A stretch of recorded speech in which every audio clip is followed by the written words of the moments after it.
Good afternoon and welcome everyone to today's Reagan Communications free webinar, Effective Communications in the Employee Experience.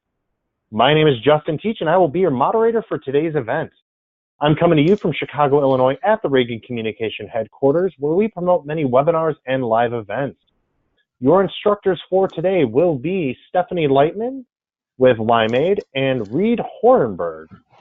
Today's call will be approximately 75 minutes long, and Stephanie and Reed will speak for about the first hour or so. Audience, during this event, you are in listen-only mode. That means that your line is muted and you cannot hear the other participants or any background noise. Now, you may be listening to the event today on your computer speakers or on your phone line. And depending on the speed of your internet connection, you may experience breaks in your audio broadcast over the computer.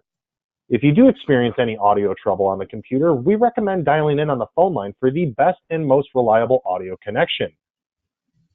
Now, after Stephanie and Reed complete their presentation, we will move right into the question and answer session, and you'll have your chance to type in your questions for them to address. Now, audience, I encourage you not to stand on ceremony. Get your question in right away during the presentation so we can get started into the Q&A at the end of their presentation. To do so, please send those into the question and answer box at the right of your screen in your control panel. Now, if you have any technical questions or you're experiencing any technical difficulties, please enter those into the chat box and I will do my best to help. So once again, please use the question and answer box for presenter-related questions and the chat box for any technical questions and or difficulties. That completes housekeeping. Once again, welcome to today's Reagan Communications free webinar, the Effective Communications in the Employee Experience. My name is Justin Teach, and I will be your moderator. Ladies and gentlemen, it is my pleasure to welcome our all-star panel comprised of Stephanie Lightman as well as Reed Horenberg. Reed is the Global Employee Engagement Manager at TE Connectivity, leading its global corporate internal communications team. With more than a decade of experience pushing the limits of digital communication tools, Horenberg knows what drives an effective communication strategy and uses best practices to measure and maximize genuine engagement from employees. Stephanie is a longtime communicator and understands how crucial reaching every employee can be to creating a fully energized and engaged organization. And we are very lucky to have them both here with us today. Stephanie, Reed, can you say hello to the audience? Hi, everyone. Hey, everybody. Thanks for joining. Well, thank you for being here. We look forward to your presentation. Now, Stephanie, I'm going to give you control of the screen. You should see a dialog box that pops up that says, yes, you'd like to share your screen or share screen now. Please select that option. Now, before I let you take it away, I do want to see in the sharing tab if Reed's name is still checkmarked. Could you check that for me, please? It sure is. Okay, perfect. Now, before I let you take it away, audience, please get your questions in as soon as possible, and we will jump right into the question and answer session at the end of Reed and Stephanie's presentation. And with that, Stephanie and Reed, please take it away. Thank you, Justin, and thanks everyone for joining us. As Justin mentioned, I'm Stephanie Lightman, and today we have a really exciting topic for you all. It's all about effective communications and how we can impact the employee experience. I had a ton of fun putting this topic together. Reed's story that he's going to share with us in a little bit, and just talking to so many of you as we went out and tried to understand how organizations are communicating and how you are having impact on the employee experience has been so inspiring. So we have a really great agenda. Again, thank you for taking the time. I hope each one of you goes away with just a nugget or maybe two of information inspired to bring some ideas back to your own organizations. And think about how your next initiative is going to change the way your employees experience your organization.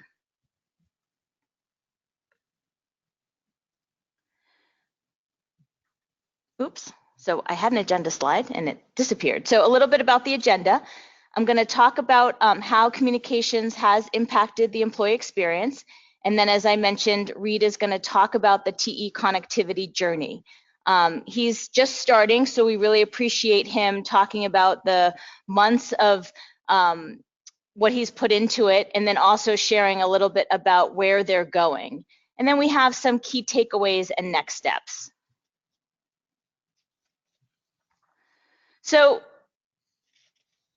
one thing we do know is that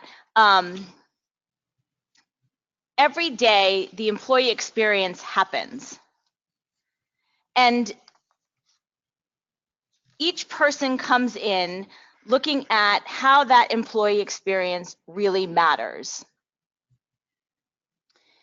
When you go into your workday, maybe it's the first day, maybe it's what documents do you need access to, what benefit information do you have, how are the dialogues encouraged between your peers and your managers? Do your employees understand how your roles connect back to the company mission? It's really where the rubber meets the road. What we communicate and where we communicate, and that's really what this impact has on the employee experience. Think about how we communicate and how it feels when you come into your role every day. We as communicators are so responsible for these moments, right? We're responsible for every single curated moment that happens and how this shows our employees how we care. And I wanted to take a minute just to break down how that happens. There's the individuals. We are all individuals in our own, and we have peers as well that are individuals too. So think about maybe your colleagues, or maybe let's put it in perspective into an organization. There's, let's say, the nurse if you're in healthcare. That nurse comes in every day and maybe he or she needs access to top documents that or top policies that may be updated in real time. Maybe he or she wants to know what's happening when they come onto the floor. Or maybe it's the retail clerk that wants to understand what promotions are happening, what's going on so they can service that customer better. Each individual has that perspective of what's going to be important to them. And then we layer on top of that this idea that they connect with their peers. How do they have a better conversation with their team members? How do they interact better with their managers and with their leaders? Communications is playing such a critical role across all of this. And we as communicators have this awesome opportunity to impact not only the tools and the environments we give the individuals and the teams and the managers to participate in this, but we also have the ability to let these managers and leaders shine by giving them the effective platforms and the ability to get their messages out. So there's the individual who has all of this awesome need for information, but they're also being challenged to be running around doing their job. And then there's also the environment that they're in with their team members and their managers and their leaders.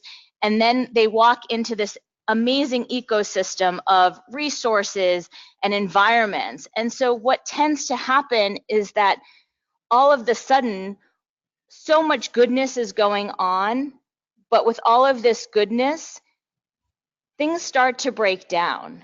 And we get so frustrated as communicators because we know there's so much goodness out there. We wonder why, with all of the goodness out there, our messages aren't being heard. Or we meet somebody that maybe we don't interact with on a daily basis. Maybe we're visiting that manufacturer on the floor or that nurse in the hospital that I talked about. And we learn that they hadn't heard the latest message from us. We get so frustrated that we have so many great programs at their disposal, or this amazing intranet that houses all of these documents and policies and programs, and they're just feeling like they don't know that they exist. And so I want to propose, as you go through today's session and as you look at your own environments, that maybe one of the big challenges is that we're just not reaching these folks. Each one of these individuals has a very unique job Maybe it is that nurse that is running around the hospital caring for patients or taking really important notes about the last interaction he or she had. Maybe it is the store clerk that's just trying to take inventory or make sure that that particular store environment looks very welcoming for the next customer that's going to walk in. These are really important tasks and activities that they want to do. And so how are we expecting them to go and find all of this great information or interact with us when at the end of the day, everything that they need to do is keeping them very busy? So I want to propose that as you think through your communication strategy, think about how we reach them.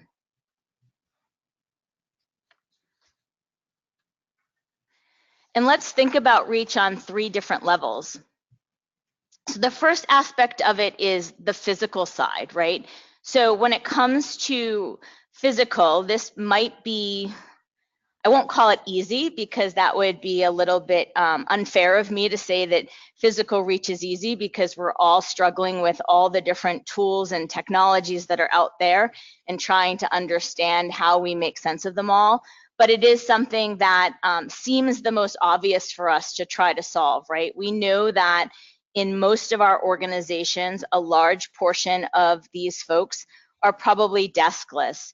Maybe their jobs don't entail them sitting at a computer all day. So try to understand where are most of them from a physical perspective. We can reach them now via these amazing mobile devices. There's digital signage. There's lots of different ways that if we think through where are they physically, we can be in front of them. I want to propose, though, that we think about 2 other areas as well if you look at reach. The second being the emotional side of it. How do you connect with those individuals on an emotional level when you look at what you want to communicate to them and what they need? If you go back to that nurse on the hospital floor, what is something that he or she essentially needs to be better at their job?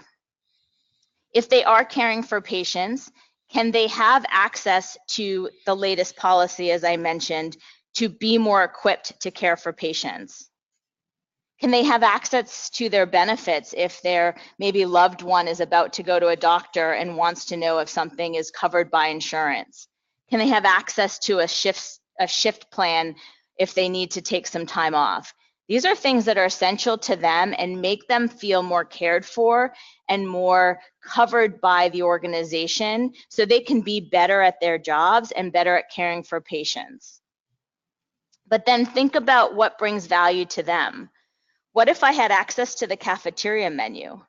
If I'm that nurse and I work in a big hospital system and I have to maybe cross 3 buildings to get to the cafeteria, and I get all the way there and find out that, today's menu is chicken and I'm a vegetarian, could I have saved my time by understanding that that menu item was there and maybe gone down to the coffee shop instead? It seems like such a little detail, but those little details add up. So what are those valuable moments that we can provide to that nurse to, again, emotionally connect with the content that that person needs? And then the powerful thing is that as communicators, we've connected with these individuals on such an emotional level that all of the other great communications that we want them to understand will absolutely be read. There's so much good understanding that once you make a connection with someone, they will start to engage with you. Think about the dialogue you have with somebody just on a personal level. If you have a good conversation with someone, they start to listen. So as communicators, we have great messages we want our employees to know. We want them to read our CEO messages. We want them to understand the mission and the vision of our companies. We want them to understand about the latest community outreach programs. So we want to have a dialogue with our employees. So think about some of the content that you can deliver and connect with our employees on an emotional level so that your conversations and your content becomes delivered in an emotional way and you start to have a dialogue with these individuals. And then the last aspect of it I want to propose is to think about it on an efficiency level. Be respectful of everybody's time. We've asked all of you to take an hour and 15 minutes out of your day to spend time with Reed and I, and hopefully gain some valuable insights back into your own journey on communications and the employee experience. So we want to be respectful of your time and think about the same thing as it comes to how you reach your employees and how your communications is going to impact their employee experience. How can you take what you want them to know and put it into more digestible snippets so that everything is easy for them to consume when they want to consume it? Can you break things up into just short pieces of information, so if I maybe only have 10 or 15 seconds, I'm able to get what I need? Can we be respectful that if we ask somebody to maybe answer a question, that we give them something valuable in return? How can we be as efficient as possible when we do reach these individuals? So as we go out and we look at our communication strategies and we're trying to really tie them back to the employee experience, let's challenge ourselves about not only is it all the amazing communications and content that we want to deliver, but how are we going to reach these individuals who today are hard to reach, frankly, but are definitely reachable if we think about how do we put ourselves in their shoes and reach them the way they want to be reached and in the way that they want to consume the information. I always like to think about this exercise when you're building out a web strategy. For those of you who I'm sure have done this as well, you think about that persona exercise where you put yourself in the shoes of the person who's going to visit your website.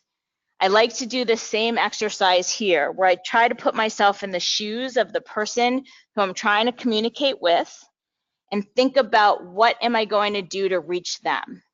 So how will I reach that person emotionally? What kind of content and communications can I get to them that's going to emotionally tie to them? How can I respect what will be efficient with them? What does their time look like? If they're operating machinery, how can I take advantage of 10 seconds as they're going on break? If they're that nurse, how can I take advantage of the 10 seconds as they're going to get their coffee? These types of things have huge impact when it comes to the types of environments that we have to operate in as effective communicators. So I wanted to propose some of these ideas before we talk to Reed and learn a little bit more about TE Connectivity, which is such a wonderful story and will really help to tie some of these ideas together. And again, today is all about helping you explore and be inspired to bring ideas to your organization so that as you put all of these wonderful efforts together for communications, to ensure that at the end of the day, they're having the impact you want them to have on your employees and on the employee experience. So with that, Reed, I'm going to go ahead and see if I can navigate and turn things over to you. Wow, thank you, Stephanie, so much. Great introduction and excellent lead up. I'm excited to share the TE Connectivity story with you all. And let's make sure I can get these slides moving here. There we go. So I'm excited to share the TE Connectivity story with you all. So I'll start off by introducing TE to everybody. So TE is a $14 billion global technology and manufacturing leader. And our purpose is to create a safer, sustainable, productive, and connected future. For more than 75 years, our connectivity and sensor solutions have enabled advancements in transportation, industrial applications, medical technology, energy grid, data communications, and the home and home appliances. So we basically enable a very, very wide range of markets and play in all those different markets.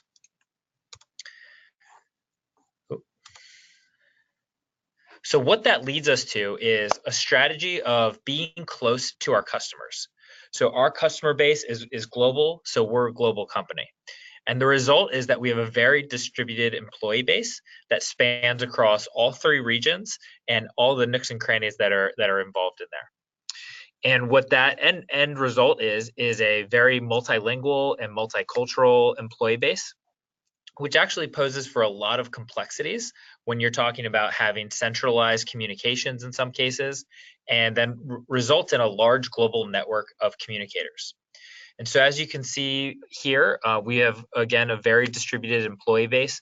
And so taking care to be able to nurture and reach all of those different groups is certainly a challenge that we have been seeing at TE.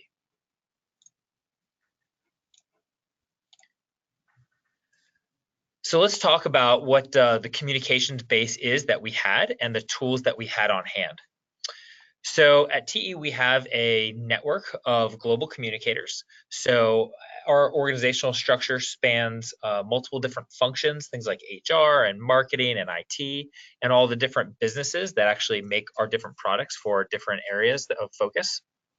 And so we have a network of people that are in some sort of communications role. And so we do have them linked together. But at the same time, most everybody is operating on separate teams as well. At the same time, we've been in the process of developing what we call a communications champion network, which is kind of more of a man on the ground strategy of having people at each individual sites that serve as a communications role on a volunteer basis. And so for many of you that are trying to reach distributed audiences, especially if you're looking at offline or disconnected employees that don't have email manufacturing locations, a challenge that you'll often find is, do you have somebody at that site that you can reliably talk to, get information about, and that is regularly posting and keeping employees updated with what's going on there? So we've got some tools in place. We had some tools in place to reach out and to connect with our employees. But at the same time, that's still a very difficult thing to do with a dispersed network. So then we look at the tools that we had on hand. And until recently, we had a lot of the same tools that I'm sure you all are using, which is we have an intranet platform that's run on SharePoint. And that's a secure internal channel that's available when you're on our networks. We're able to reach employees through webcasts, both recorded webcasts and live webcasts. But again, those are restricted to our network and people being physically in front of a computer. Email, right, is probably the biggest one that everybody uses. We're all familiar with email, but this goes back to Stephanie's point of what can you do to kind of cut through the noise in some cases. The average employee probably receives, in some cases, hundreds of emails every single day. And so what can we do as communicators to kind of cut through the noise and provide things that are easy to find after the fact as well? And then also local and printed posters. Again, this is a hard one. This really drives up the cost of everybody's budgets as well. And it's not a very, very sustainable or scalable method of communication. And even within those channels that I mentioned, only one of them, being email, was TE able to really personalize as a direct platform. And I'm going to talk, as we go through this presentation, I'm going to talk quite a bit about either targeting or personalized content. And what I mean by that is, are you able to get the right message to the right audience? Or are you just throwing everything you got into one place and then letting the employees sift through what they think is or is not important to them? And that is a big thing, right? So what you want to pay close attention to is, as much as possible, getting a good targeting strategy down, because what you'll see is if you're sending emails out to people or any type of communication and it's not relevant to them, over time, you're essentially training them to start tuning out what you have to say. So a focus on personalization and direct communication was a big thing for us. So what we did is, a few years ago, we decided to take a look at all of our channels, take an inventory of what we had in place, and also look at the different audiences that we were trying to reach. Yes. Hi, Reed. Sorry, it doesn't seem to be that your slides are advancing. We're still on the Unleashing Our Global Talent slide. Yep, I didn't move to the next one yet. Okay, just wanted to make sure. Thanks. All right, thank you. Yep. All right. Making me move along here, Justin. So as we were looking at our different channels that we had in place, we realized that we had a problem that we wanted to address, which was that we were unable to directly reach about half of our total employee population, which was about 38,000 of our employees. And these are what we call our offline employees. These are employees that don't have email access, or they're on a manufacturing line, so they don't have regular access to a tool like a computer. And most of our tools that we were using, which were our intranet, webcasts, email, all of those tools required a computer and time to be sitting in front of it, to get a good experience. So we took all this information and we came up with a goal. And that goal is to implement global and multilingual platforms that will increase employee engagement by allowing for direct communication with offline employees. And so I'm going to break this down a little bit into a couple of the different parts and explain, how we came to this goal and why we thought that this was really important. So the first piece of it is about the global and multilingual platforms. This is another really big challenge that is faced. Whereas, when you send an email, the question then is, well, what language do you send the email on? Do you send 14 different emails of the same content to different people? How do you know what language on the other end want to receive that communication in? Right? It takes a lot of time and effort as well to get good translation processes in place. Review processes, very costly and takes a lot of time. So that is a pretty complex goal in itself for those of you that do use multilingual platforms for your communication. And in most of the companies that we've networked with and talked with, usually if they are looking at different languages, they're looking at somewhere between like 2 to 4 languages.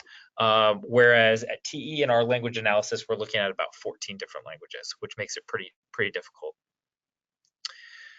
The other side of that is that in many cases, a lot of the online employees may have a total higher level of education, and so they might be multilingual or bilingual. So English works for them, or they can get by on some English communication. But as you start looking at specifically the offline employee population or manufacturing population, there's a much higher chance that they don't speak more than one language, or they don't speak in English. And so the other piece of this is about direct communication. And so what we were seeing was that most of our broad communications ended up using what we called a cascade approach. And what the cascade approach is, you might have somebody that's in charge of the message at the top level, and then they send out, could be a PowerPoint, could be a resource toolkit, something like that. They send it out to another group of people.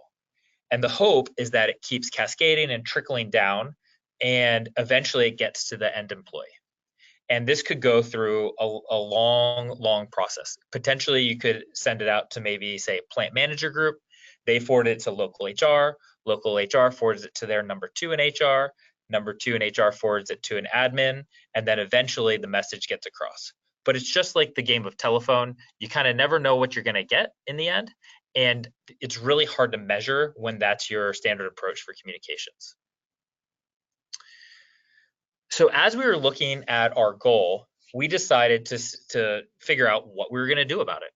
So we started off by getting a group of stakeholders. So we looked across all of our businesses. We got people from security, from IT, from our engagement, inclusion, HR, corporate responsibility, all the different leaders of all the different groups, and we wanted to hear their feedback on how they communicated at the time and what they would be looking for. And so we ended up coming up with a 3-pronged approach. Number 1 is we wanted to find a way to use employees' personal mobile devices. So at the time, we weren't really sure what this was going to evolve into, whether this was going to be a text messaging platform or a mobile app or something different. And to spoil it, it ended up turning into a mobile app, which is going to be a large piece of the presentation that I'm talking about today. Another aspect, yes, go ahead. Just a quick question here. So when you were getting the stakeholder groups together, how did you decide who would be in that group? Yeah, good question. So from being around the company for long enough, we really knew who the major decision makers were, and we also looked at a lot of our global campaigns that were run, and then we knew which groups would be using this or have the most valuable input to provide into this. So again, what we were looking for was groups that regularly put out global campaign information. And when I say campaign, it could be really any type of communication. Are you trying to run an event? For instance, at TE, this week is our Inclusion and Diversity Week that we have. So it's a global push for all employees to have a focus on inclusion and diversity. So that's part of that team, right? Maybe you have open enrollment, right? You have IT policy changes, things like that. So we were looking at all the different groups that come up and own the messages that really are important to get out to a global audience. Excellent, thanks. Mm-hmm. The second prong of the approach was going to be to use digital signage. So with anytime you're using a personal device, especially like a cell phone or a personal mobile device, you're certainly going to have some amount of the population that does not want to utilize that platform or does not have access to that platform. So we also came up with a strategy of putting digital signage in every single location where we had 50 or more employees.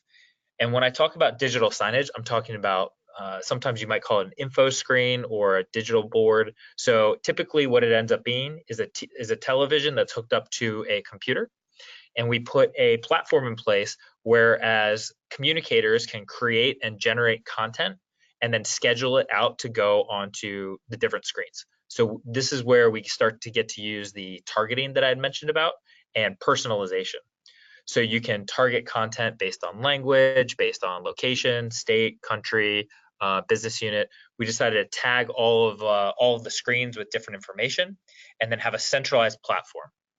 So we're also able to enforce the direct piece here. So whereas if you were trying to get employees excited for an upcoming event, if you use the cascade model, it might be sending out an email to a large group of people and then hoping that they go and print some posters and put them up in the lobby or something like that. With the digital signage platform, whoever's the owner of that message, they can go in, they can create the message, tell it where it wants to go, hit save, and in about 15 minutes, they're guaranteed that the message is up and out to their intended audience. So it's a big time saver. It makes the organization certainly more nimble, and is certainly cost effective as well. And then the third aspect of that is a manager communications training program. So we wanted to make sure that anybody that was in a position of management was having access and knew about not only these standard tools, but certain techniques that are available to them and strategies when communicating with their employees, and especially for those that are communicating with manufacturing or offline employees that might not have the same access to the tools that the manager has in many cases. And to circle back on that digital signage, the other thing I left off is, so digital signage is a more passive way to consume information. So just by showing up at work when that employee walks by their employee entrance, they have the opportunity to look up and look at this digital signage screen. Or when they're eating lunch, they can look up and look at it. Requires no additional work on their side to download something or to have an extra piece of technology or something like that. So being able to offer multiple different angles to really get and be where the employee wants to be as the consumer was very important to our strategy. And that goes along with exactly what Stephanie was teeing up at the beginning. Yeah, this is great, Reed. This is sort of tied to that reach story that I was talking about. And I love that you identified that people may need multiple mediums because there's just moments in time where mobile works, but maybe I look up at a signage, and if you can reach people on those multiple mediums, that will absolutely help grab their attention when they need it.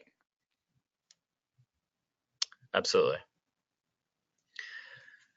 So once we decided that we had a good idea in place of what we were looking for from our network that we consulted with, we came out with some expected outcomes. So I'm going to hit on a couple of these here and go into some detail on them. The first one, direct access to all employees in their native language.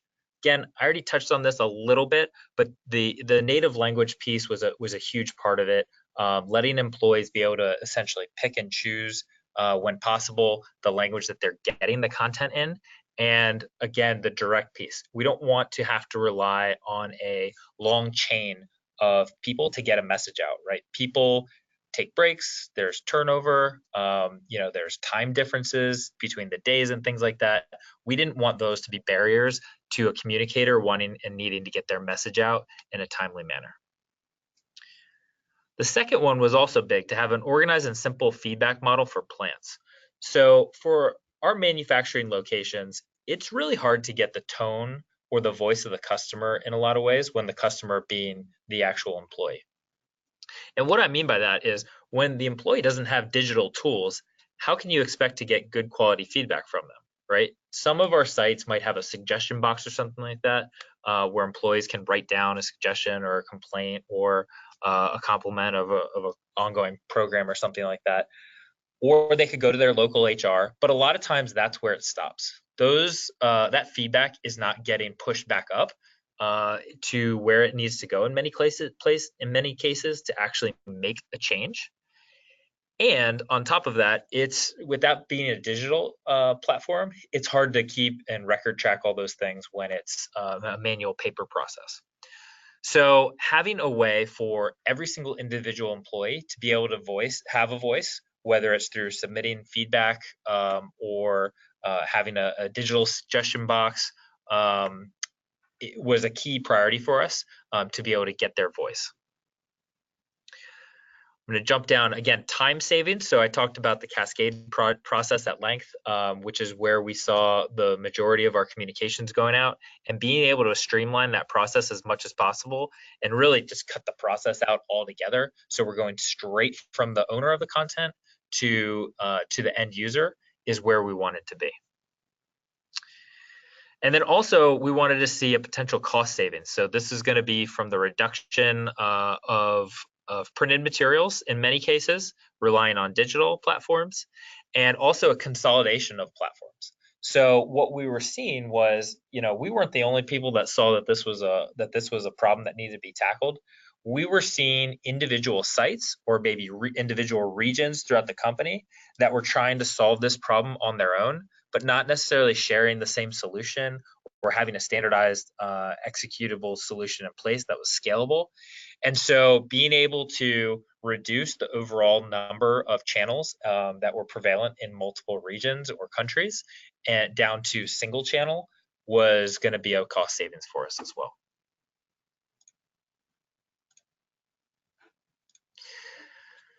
So after we had that, we were able to put together a nice RFP and went out to the different vendors that we had identified. And coming out of the vendors, we had a very good idea of the core functionality that we wanted to be able to focus on, that we thought this app was needed to make this app successful at TE.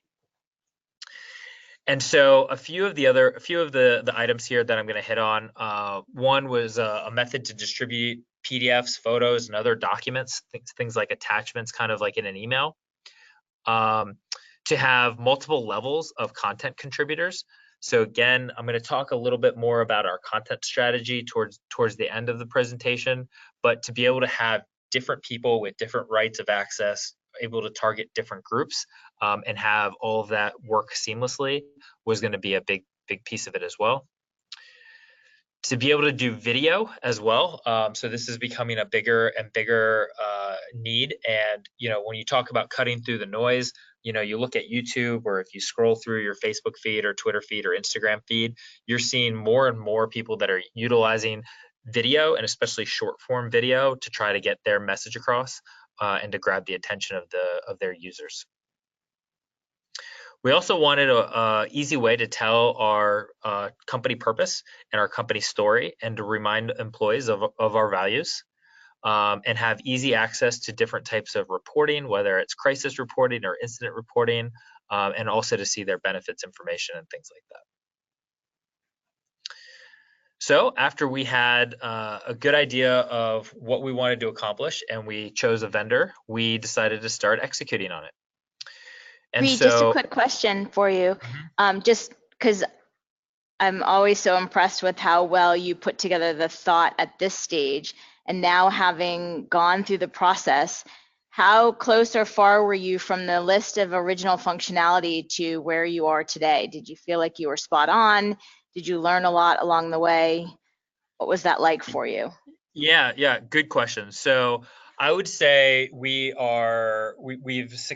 exceeded where we wanted to be at. And I'm going to get into that on the next slide of what I mean by even exceeding it. But not only have we been able to unlock, I'd say, I think all of the items that are on this checklist, but along the way, you start learning what people want. You come up with new ideas, and fortunately, we've been able to work very successfully with the vendor and implement some of the new ideas and processes that we had in place. And so we actually have a long list of even more items to where we want to go. So anybody that's worked with any kind of platform, I know Stephanie, you were giving an analogy of web development earlier. Once you start getting version 1 in place, you're already being excited about getting version 2, version 3, version 4 out the door, and what the platform can be as time goes on. So for those of you that are looking at different platforms, and if you're in this process at all or thinking that you're going to be in this process, this is very important in my opinion to the vendor review process, is having faith in them as a company of being able to stay on pace with new technologies and provide that and develop that for you, but also to have a platform that's customizable to fit your needs when you might have a niche solution that needs to be put in place that doesn't necessarily match up with what many other companies need to do.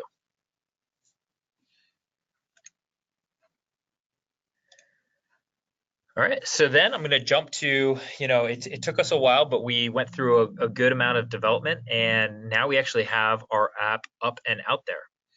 And so a couple of things I'm going to hit on here. So I've got a couple of screenshots here of some of our channels. So on the bottom left side, this is a screenshot of what our intranet site looks like, the homepage of our intranet site. Again, I'll note here that at the currently, we're not able to target or personalize this content. So I've talked with a lot of people in a lot of different companies. We're using SharePoint, and sometimes that can be tough to develop on, and that was seen as a big trouble spot for us. So moving over to the screenshot next to that, you can see some of the same content there in a different format. This is what our mobile app looks like. So we're able to get very similar, in many cases, the same content with even additional functionality in some cases out in a very quick way, and we're able to develop that and publish that.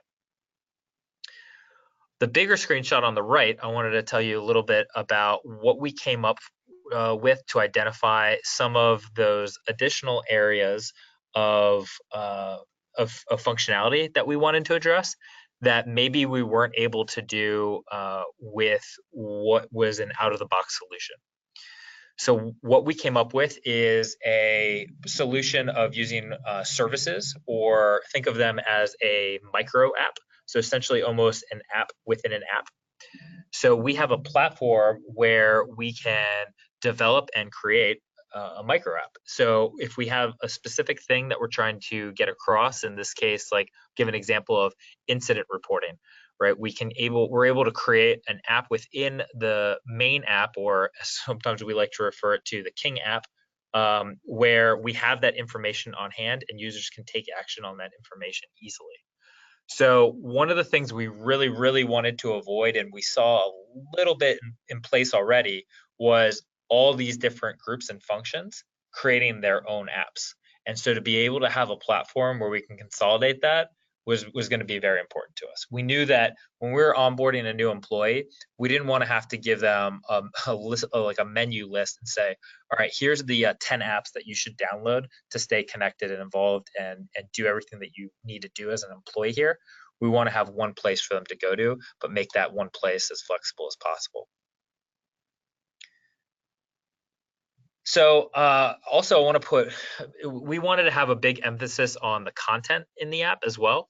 So I've got a couple quick stats here for you that talk a little bit, speak to how mobile works, and works in many cases very differently than something like more of a static or traditional website publishing process. So each month our teams are putting out content. On average, we do about 35 internal articles each month over the past year. And we're running the numbers. So actually the numbers that I have on the screen here were now from 2 months ago, but I have the latest numbers as well I can share with you as well. So up from about 35 articles a month, we had over 100, about 110 messages that were published within the mobile app 2 months ago. And then in the past month, we had over 200. So you can see that, when you are able to push out kind of bite-sized content, and Stephanie talked a little bit about this before, kind of chunking up or breaking up the content into bite-sized, pieces and being able to target it more specifically at different audiences, we're able to see a really big increase in the number of the quantity of content and messages that we're able to push out. And a piece of this is as well, we had content creators or people that wanted to be content creators, but it didn't really make sense for them to create content on our big global channels. So for instance, if they were trying to get out a message that was happening just at their local site, it didn't make sense to use some of the big global platforms that we had in place. So they were kind of stuck relying on just local emails or local posters to get their message out. So giving them another platform, they're very excited about that as well. So again, seeing an increase from 35 and now up to 200 a month, and we're still not even quite at full adoption yet either. Another piece that we're seeing is very big difference in the standard of engagement as well. So what I mean by that is people are used to interacting with content in different ways on different platforms.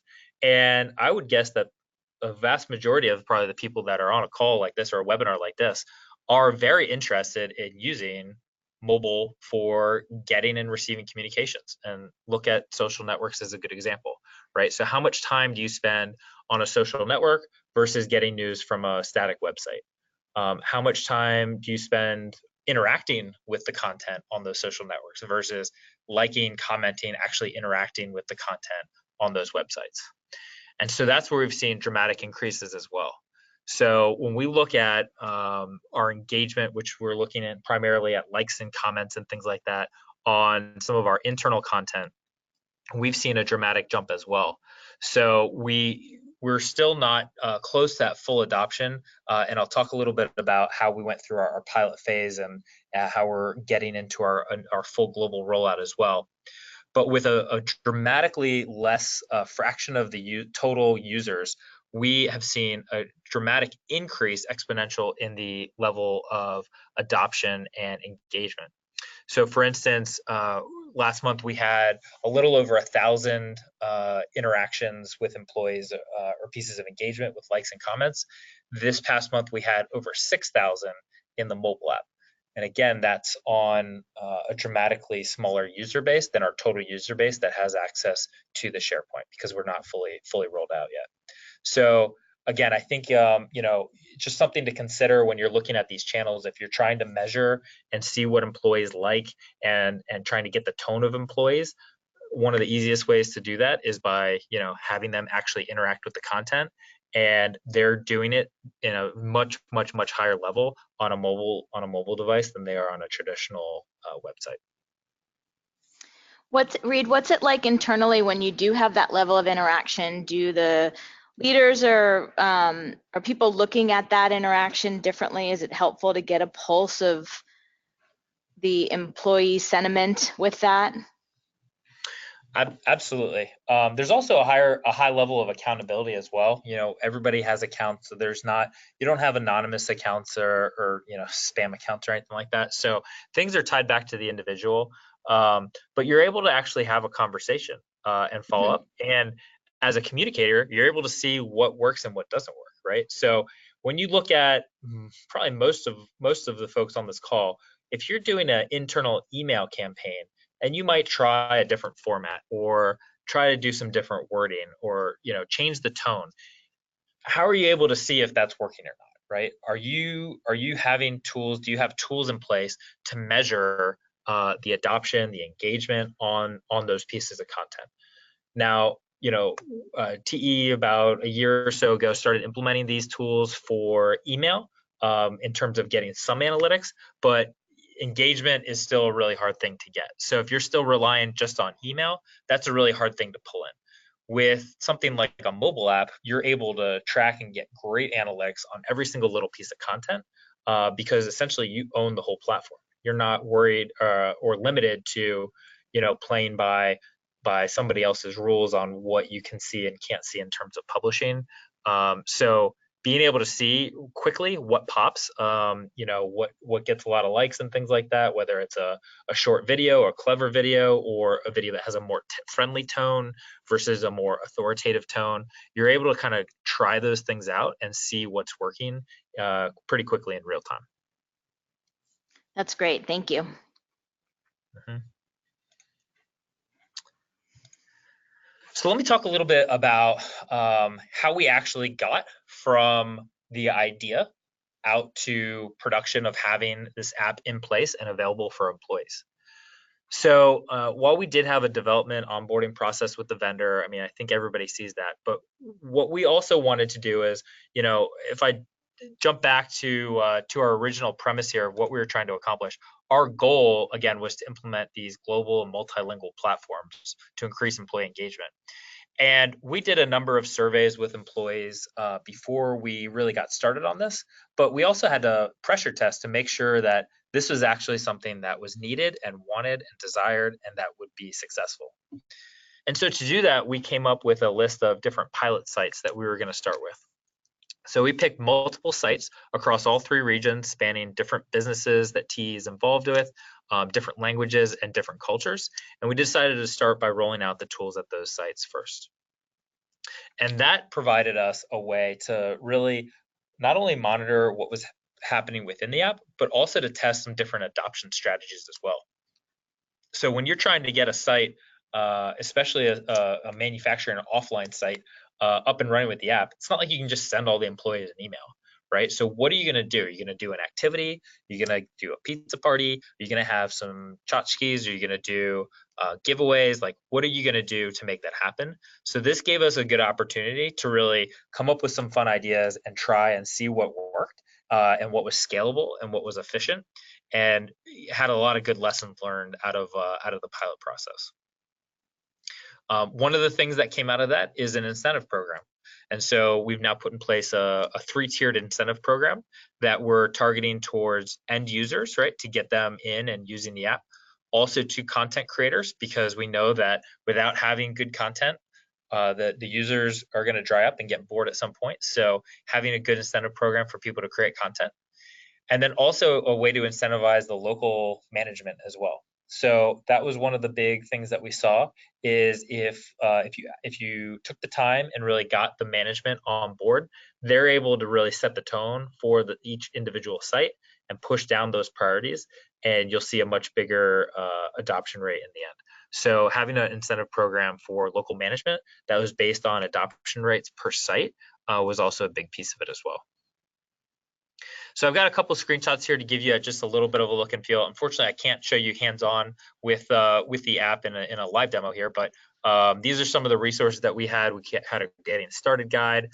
These are actual screenshot from the app, and then accessibility was going to be a big piece for us as well. So finding a vendor that was going to play well across our different user bases. So, having the app available in public app stores and to have a mobile version of it as well was going to be a big piece for us. So again, lowering the barrier as much as possible, not requiring employees to say register their device on our network or sign over their employee phone into a mobile device management system. We knew that those were going to be important ways to get to them.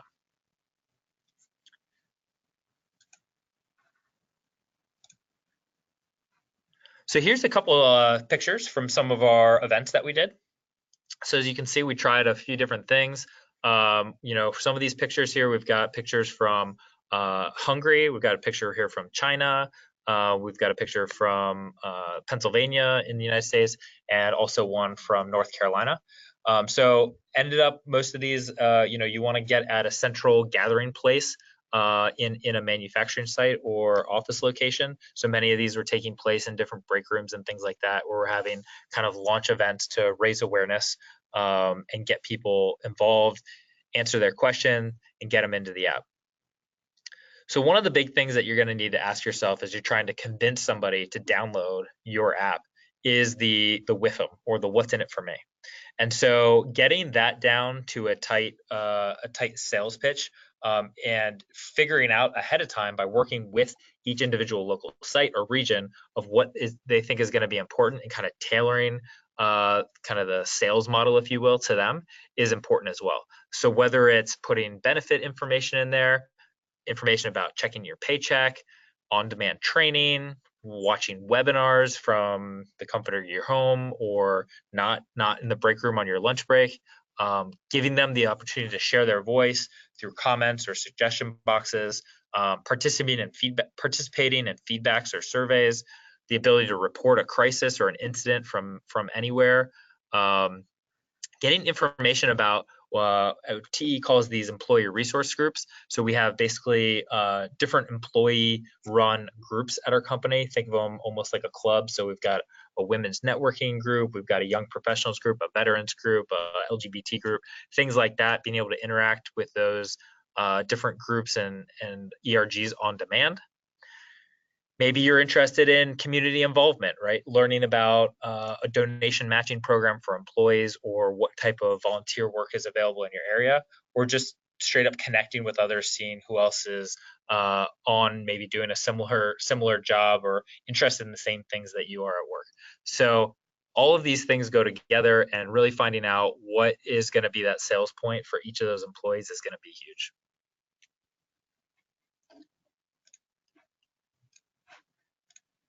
So this project also really tested us and allowed us to really formalize our content strategy. And so again, I listed off some of the kind of resources and content that we actually put into the app itself. And we already had a really good process in place for creating a lot of this content, but I also wanted to share with you what our content targeting strategy is as well. So in the middle, that's an example of a screen, could be a digital signage screen or a mobile device. And we've got basically three main groups of content creators. We've got local news or local content creators. This has, we classify this by people that are creating content that is specific to the physical location of the employee.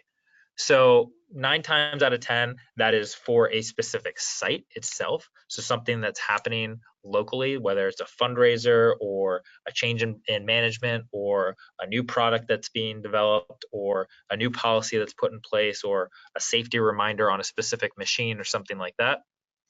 But that's how we're defining that. So we're getting local content creators to create content specific to their particular locations. Then again, we also work with all of our businesses and all of our functions. So these are typically global communicators as well, but they're tied into a specific audience, whether it be marketing, finance, or in our case, automotive or industrial solutions or energy solutions, things like that. So again, working up the chain into a broader group. And then also global news. So these are broad initiatives that apply really across the board to all employees. This could be values-based initiatives, purpose-based initiatives, or even just good examples that you want to share to help drive awareness and recognition throughout the company. And so as you can see, like, we have these arrows that are rotating around it. So when you think of a mobile app, right, you're able to pump all of this content into a fluid stream. So you give employees a nice mix of the different levels. Now we are able to also prioritize different content if we want to, through, pinning things to the top, push messages and things like that. But for the most part, our strategy is to have just a mix of these types of content. And in all of our surveys, the type of news that resonates actually the most with employees is that local news. So when you're looking for that sales point, for that what's in it for me for local employees, it's often really just getting the local news. In many cases, they're interested, they want to know what's happening where they work. But think about it. I mean, how are you typically hearing about what's happening at work? It's typically through email. So you remove email from the equation, and a lot of employees are feeling left out on being in the know of what's happening at their particular site.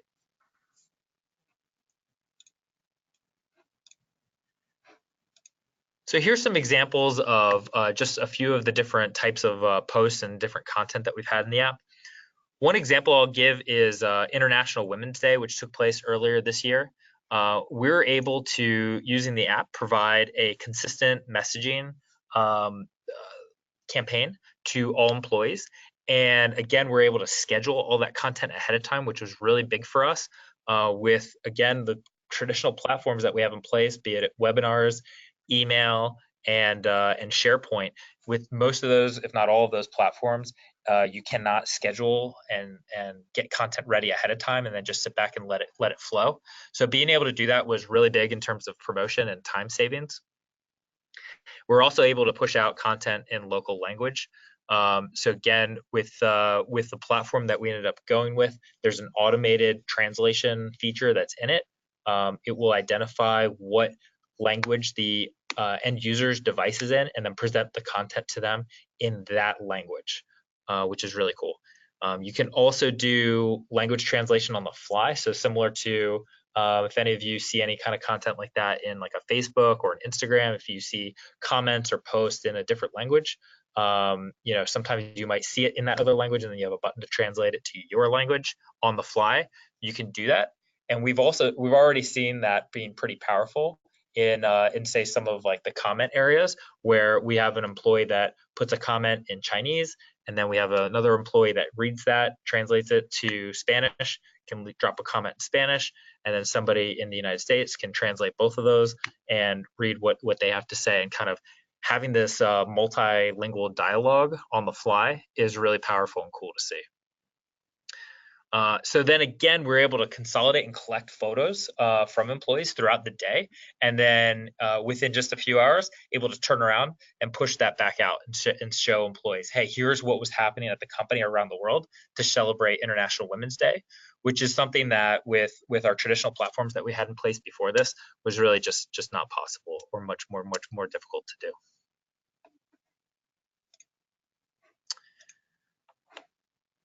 So I want to talk about some of the key learnings that we've learned throughout this process. One of the first ones here, having a local champion is a big key to success. So what we saw is when we did, say, either an email-only campaign or just put up some posters at a site, we were not getting very good traction, typically about 15 to 20% adoption at sites. When we actually had a local champion that was going to be engaged and creating local content that knew people at the site were going to be hands-on to drive people there, and then we actually did an event at their site, for almost all of our pilot sites, we were able to drive over 50% adoption in just 2 days. Typically, we were at those sites. So going from literally 0 to over 50% of any of these sites having the app downloaded and installed, that's huge.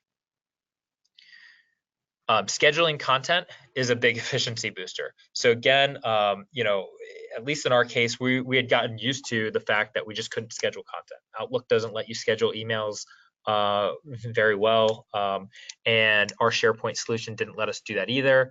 And obviously, webinars are live. So we were really limited on the types of content that we could really schedule ahead of time and have launch exactly when we wanted them to launch without it being a really hands-on process. So that scheduling of content, allowing our content creators to really look at the calendar, maybe a month or a quarter in advance, and planning out their content, getting it in there ahead of time has been really big for them. Analytics is also a huge thing here. So again, think about if you're in a communications position, how much data do you really have on not only what content you're actually producing and putting out, but also what kind of analytics are you getting in terms of not only how much is it being read, but can you break down those groups on who's reading it, who's interacting with it, how much engagement there is.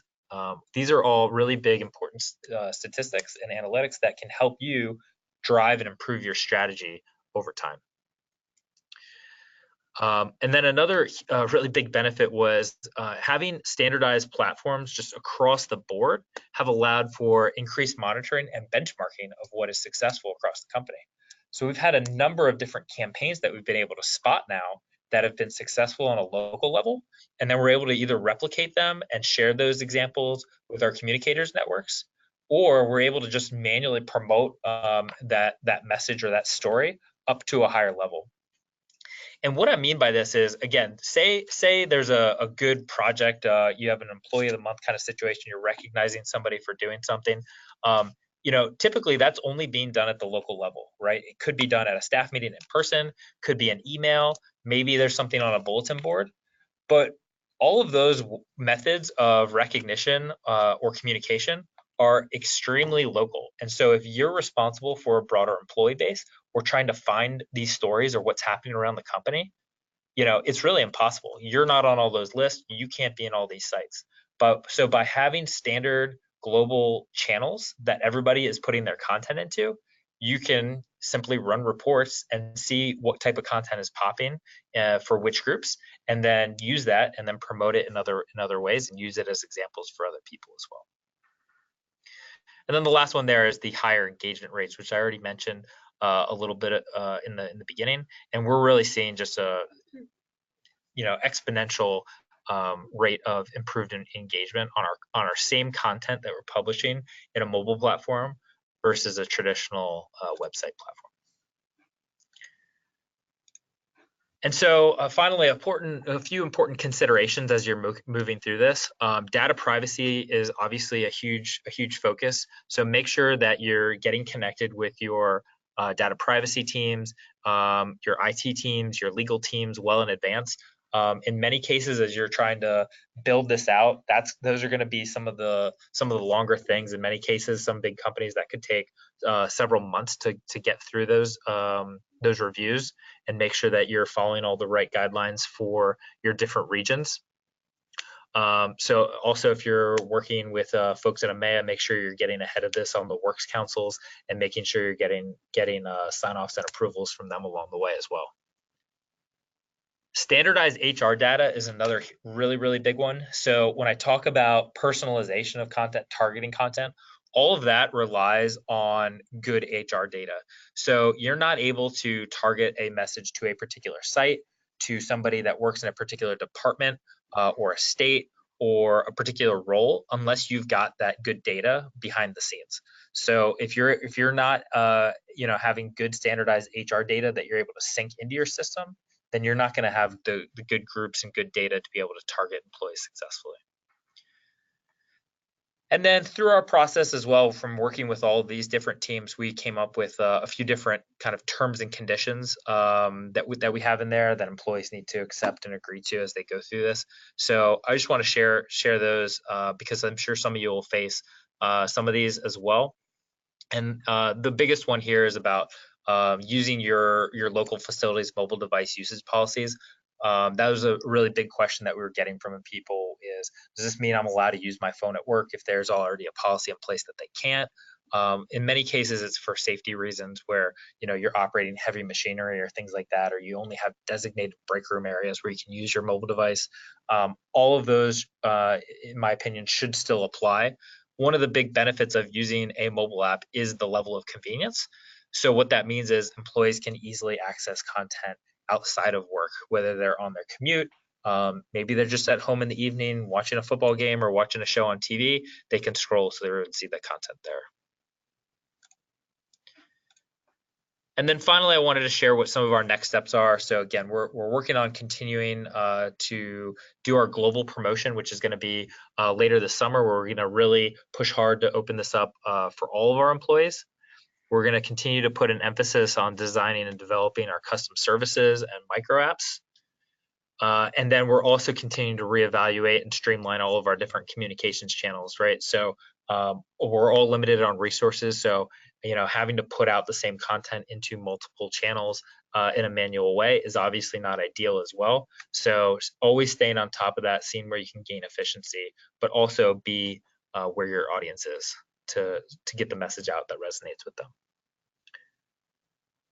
So that's the information that I had to share, Stephanie. I appreciate the time and thanks for having me on. Oh, thank you so much, Reed. That was just an amazing story, and I know that this is a long time of incepting and delivering and only the the start of an amazing journey. So really appreciate you sharing with us, and hopefully we'll come back together and hear more too, maybe in the next months and years to come. So I do want to be conscious of time, and all of you who've joined us are going to get the slides. So we have some good next steps in ROI, but maybe just so we have a few minutes for questions, Justin will just kind of jump to that section so we can care for the last 10 minutes and let the audience ask some questions before we wrap up, if that works. Hi, Stephanie. Yep, that works for us. And thank you, Reed, for the very informative presentation. I'll ask the first question that came through just so it gives me a chance to go to my fabulous question slide. Do you have any piece of advice you would give to those in attendance that are just getting started? Yes, absolutely. So if you're just getting started and this is an idea that you might have as a communicator, I would say the biggest thing is to get executive support and buy-in. So even if it's just one person to start, getting somebody as high up as you can that's going to support that idea and help you champion that idea, you're going to need multiple groups to work together to effectively install and implement a new channel like this. So, I'm talking about support across IT, HR, security, data privacy, all of these different groups. And then that's not even driving the adoption behind it. So make sure you get a strong advocate and an executive sponsor at the very beginning. Okay, perfect, and that makes sense. Reed, this question came through that says, you already have a robust content strategy. Do you have any advice that you can give to someone that may not have that level of content? Yeah, absolutely. So, this is a challenge that we saw when I was first starting here at TE, which was, how many things do you have to write about? How much resources do you have, right? Do you want to put yourself in the position of being a corporate reporter? Is that the best use of your time? Or should you be more or less managing all the stories that come in and then just doing the final finishing touches and editing and helping with the publishing process? And so that would be my recommendation, is try to transform yourself from corporate reporter to more community manager, if you will. So figure out what your channels are of distribution that you have, that you own, and then work to make those as desirable as possible. And then by nurturing your contacts within the company, once you make that a desirable location, and it could be sending out like a weekly all employee email of, hey, here's what's new at the company, and then have all those links go back to, whether it's the mobile app, or have those links go back to your intranet site or something like that. You want to make your services desirable for other people within your company so that they're coming to you with stories and content. So it's really what it comes down to is being personable and making those personal connections and nurturing your audiences. Okay, perfect. Reed, could you share the software you used for your networking, the global digital signage? Absolutely. So I'll go through all of our platforms that we use here. So for our intranet solution, we use SharePoint. For our email reporting and tracking, we use a company called Banana Tag. For our digital signage solution, we use a vendor called Scala, Scala. And for our mobile app, we use Limeade. Okay, perfect. Thank you. Um, we have, this came in a couple of different ways, so I'm going to try to sum it up as best as I can. How did you start this journey into an app? A lot of people have come through and said that, they're thinking about it, but there's a couple of different roadblocks that are in their way. They need executive buy-in. Can you talk to that? Mm-hmm. Yeah. So, I would say the first thing is you need to drive at least a quantity of demand internally, probably before you get started. And if you think back to one of the slides I shared up front where I had our different stakeholder groups, so we identified what we thought was a problem that needed to be addressed. And that goes back to our goal, which was the implementing global platforms to increase employee engagement. And the reason that we had that is we were unable to reach half of our audience with good communication tools. And so by partnering with those stakeholder groups, and Stephanie actually asked me the question, like, how did we come up with these stakeholder groups? These are the other major players that are within the company that would enjoy having a mobile app to be able to push content out to their audiences as well. So if you can align with them, get them on your side, then when you do have to make that pitch to your executive, you can say, hey, this isn't just something that Reed wants or that the corporate comms team wants. This is something that's going to be used throughout the company by IT, by HR, by health and safety, by brand, by HR, by inclusion team. And so you're kind of consolidating that voice and that need and making it as big and impactful as possible. The other thing is I would say is don't be afraid to start talking to different companies that are mobile app developers for the space that you're trying to be successful in. And what I mean by that is, sometimes it's tough to talk to salespeople, but that's what all these people do. And I guarantee you, high on their list is how can they help you successfully make the pitch to your executives. So they're just dying to talk to you and give you all the resources that they have.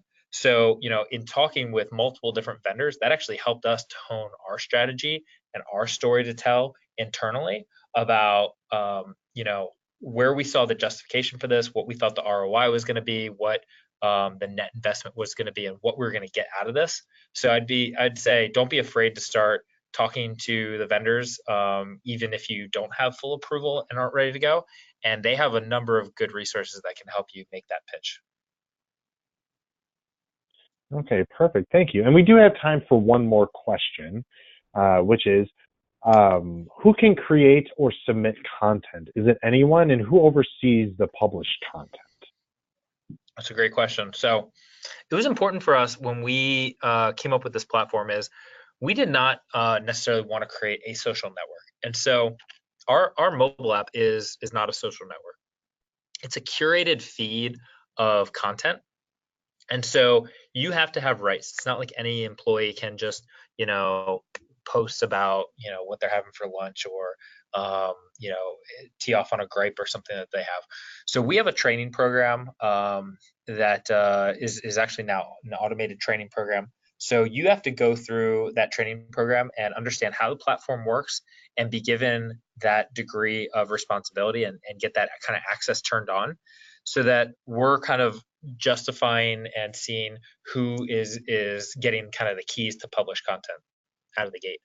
And then we also have a pretty good security policy in place where as each person is limited on the different audiences that they can reach out to. So if you are considered, think about the content strategy slide that I shared. If you're considered a local communicator, you can only share or push content to your local site. So you can't push stuff out to all employees. So by restricting, what people can actually do, you're hedging, some of the risk there. But really what we've seen is, we've had very, very few incidents where we've had to, pull something back or change it after it's gone out. If you put some good investment and communicate well and invest time and relationship with your content creators, they know what's good and what's not, and they're able to put a good filter on that content as well.